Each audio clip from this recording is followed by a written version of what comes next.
If you've played War Thunder or World of Tanks, you probably have heard of the TKS, but you may not be familiar with how this tank became the mainstay for the Polish army going into World War II.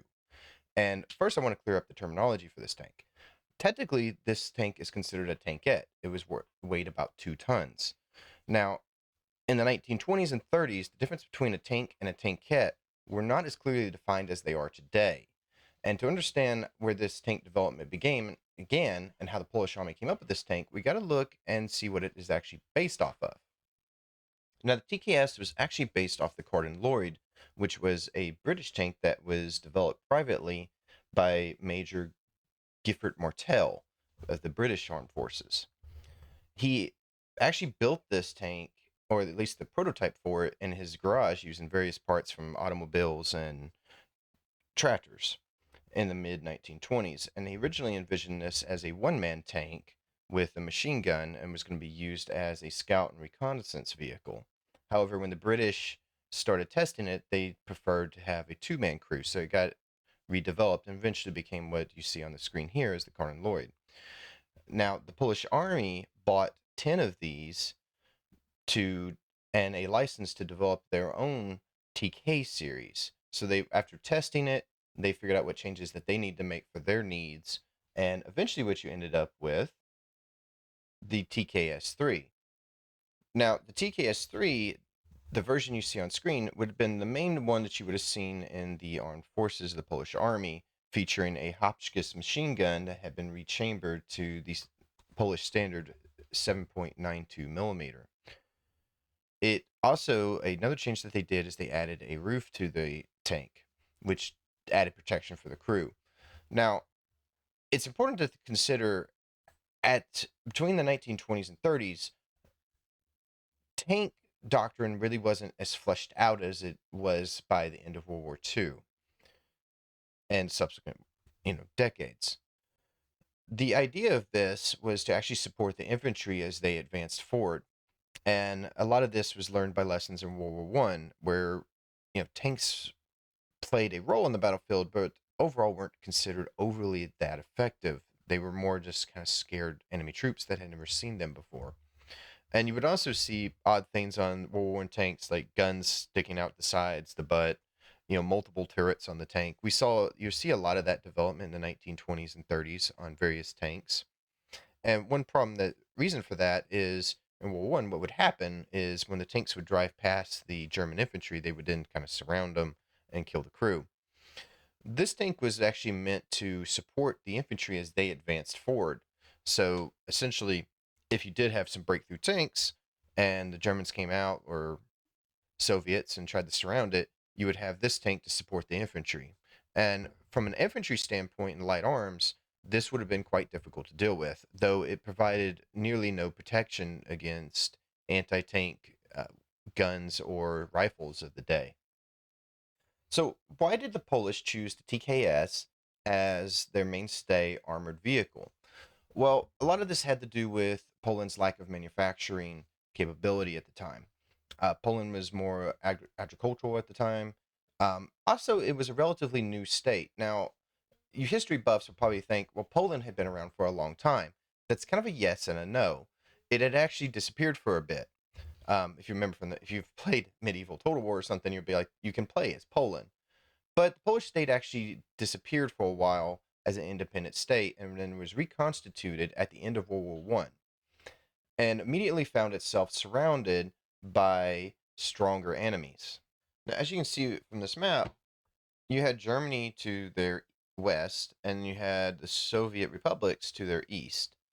Now, they faced invasion from either of these hostile countries from either side, which Poland found itself in a precarious situation because of this. They were very far away from their allies, which would be France and England, but they were very close to their enemies, which was Germany and the Soviet Union. To make matters worse, in 1938, Germany annexed Austria, and in 1939, they annexed Czechoslovakia. So it was very clear to the Polish that an invasion would be coming at some point. And to counter this, they actually had a relatively large army. Now, I say it's relative because Poland did have a large army. It had 1 million men, it had 800 armored vehicles, and for all practical and purposes, it was one of the largest armies in the world. The bad thing is it was right next to Germany and the Soviet Union, which were significantly larger than Poland, and also had industrial sectors. Germany was in the 1930s rearming. By the time 1939 rolled around in the invasion, Germany was actually outspending Poland 52-1 on its military. The Soviet Union had rapidly industrialized under Stalin's 5-year plan. So that is how Poland chose the TKS. And part of the reason why is it's relatively simple tank, it's easy to produce, and for a country that didn't have a robust manufacturing sector, this was really the best that they could do at the time. Now, surely you're probably thinking that they did not actually believe that they were going to be able to put a 401 French Hotchkiss machine gun on a tank and it was going to be effective against armored vehicles. And you would be correct. The Polish did try several variations to up the gun on this. The first was in 1932, they put a Polish 47 millimeter cannon on it with an open top chassis. Um, Unfortunately, this didn't really work out too well as the main armor of the gun of the tank lacked shell velocity and armor penetration and was deemed unsuitable as an upgrade. A later example would be the TKS. Now, they only built two of these, but it did um, have a better 37 millimeter Borfus cannon on it. Now, this tank would have been able to knock out any German tank during the invasion. Unfortunately, they only had two of them. And you'll see a few different changes on this. They actually mounted the gun from inside the tank. They lowered it and it has an open top. It did see some service in the invasion. However, I couldn't find any documentation on how it actually performed. Now for the version that we're more familiar with, the TKS with the fully automatic 20 millimeter cannon, which was capable of firing 320 rounds a minute with 40 millimeters of armor penetration at 200 meters.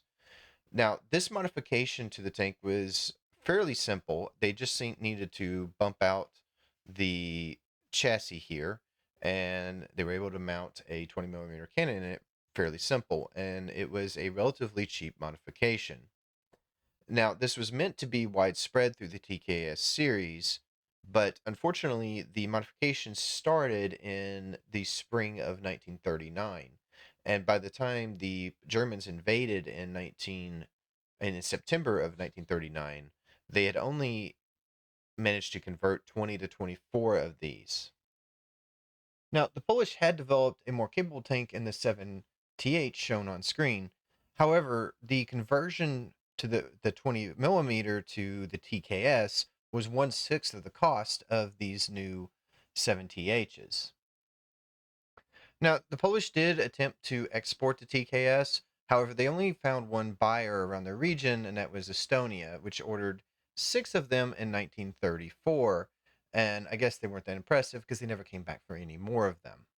Now, the TKS did have some pros and cons.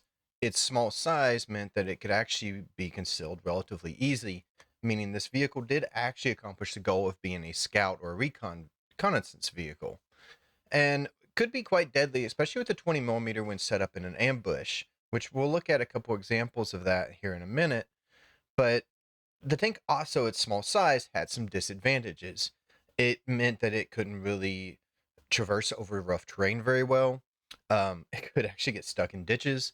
And overall, the Germans were not all that impressed with it. I found several examples where they referred to it as a cockroach, which probably means they found it more of a nuisance than anything else. Now, when discussing about the battle record of the TKS, you have to mention Edmund Orlik, an officer in the Polish army who commanded one of the 20 millimeter TKSs. And if this name sounds familiar, it might be because in World of Tanks, you can actually receive an Orlik's medal for destroying two tanks or tank destroyers while in a light tank in one battle. Now, Orlik is famous for destroying 13 German tanks during the invasion, including one engagement where he destroyed 3, to include 2 35 Panzer 35Ts and 1 Panzer Alf Panzer IV Alf B, which would have been the heaviest tank that the Germans brought to the invasion.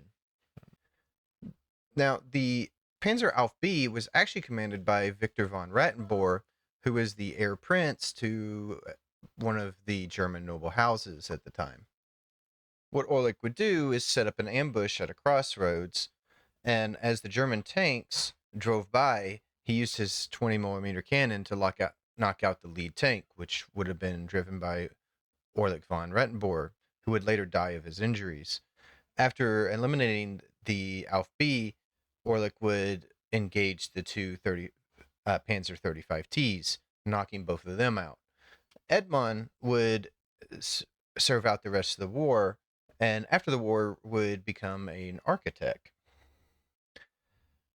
Now, for you alternate history buffs out there, it's interesting to think how the TKS would have done had the 20 millimeter cannon been widespread among them.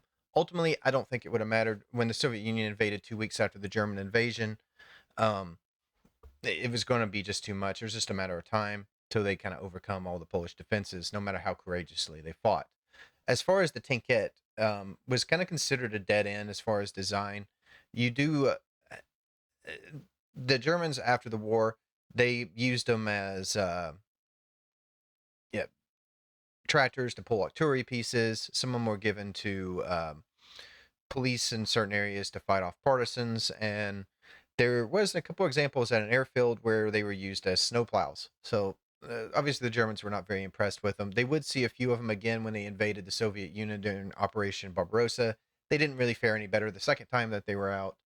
And other than that, the TKS series is, like I said, Tankette as a concept was kind of a dead end. In the 1980s, the Germans did develop the Weasel, which was kind of meant to help airborne troops and things to present a little bit of armor. But as far as I know, I don't think it's really ever seen combat. So that's it for this one. Let's go on a little gameplay footage. I want to kind of clip it out. It's a pretty unique tank to play. Gameplay for the TKS is pretty basic. Being a tier 2, a lot of times you're going to be seeing bots and things at tier 2. A lot of people don't play this tier. However, there are some pretty fun and unique tanks. So, I don't know. If you just want to have fun, sometimes playing these low tier tanks can be quite enjoyable. Now, because it's tier 2, you can only put one piece of equipment on the tank. That being said, I would either recommend vents or optics. Probably most of the time leaning toward optics, as the extra view range will be more beneficial to you. Being a Polish light tank, I don't really have much of a crew for it, so it is what it is. As far as combat capabilities of this tank, well, you don't have any armor, so pretty much everyone will pin you with everything they shoot at you, so just be aware of that. You also don't have a lot of hit points because you are a light tank. However, I recommend using the Orlik strat and just set up ambushes. And for that, it is quite stealthy and kind of capable. It's not, you're not going to steamroll over anybody. It does take a while to kill a tank, but like I said, very unique gameplay. And I do find this thing kind of enjoyable and fun to play. It's just very unique. And if you are familiar with maps and things can move around, you can have a little bit of fun. Occasionally a seal clubber will find you and make quick work of you, regardless if your player's skilled. Like I said, the tank's not really over that powered, but being tier 2 and a lot of times you're going to be fighting bots, it doesn't really matter. But that's it, guys. And if you want to try it out, it's a tier 2 Polish light tank. I'm not sure how often this is up for sale, but I know a lot of you players probably have this from one of the Christmas loot boxes when it was given out. So, take it out for a spin, have some fun. That's what World of Tanks is all about, or at least supposed to be about, having fun. And let me know what you think of it. And if you like the format of this video and you want to see more videos like this where I discuss the history of the tank, let me know, because it does take a while to put together. But if it's something you guys like, I may do it more often. And that's it. Good luck in your matches, and cheers.